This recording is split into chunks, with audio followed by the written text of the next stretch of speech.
संधिवात बरा होतो का हा मोठा प्रश्न असतो सगळ्यांना. तर आता संधिवातासाठी एकदम चांगले औषधं उपलब्ध आहेत.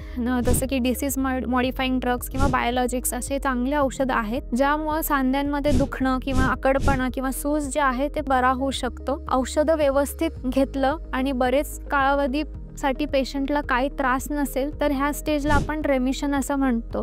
म्हणजे तुमचे रिपोर्ट्स जसं इन्फ्लमेटरी मार्कर जसं ESR CRP नॉर्मल असते, सांधे अजिबात दुखत नाहीत, सूज नाहीत, मग ह्या स्टेज रेमिशनला जर पेशंट पोचला तर ह्याला बऱ्यापैकी कंट्रोल्ड असं म्हणतो. आणि ह्या स्टेजमध्ये असेल तर पेशंटची औषधं देखील कमी होऊ शकतात.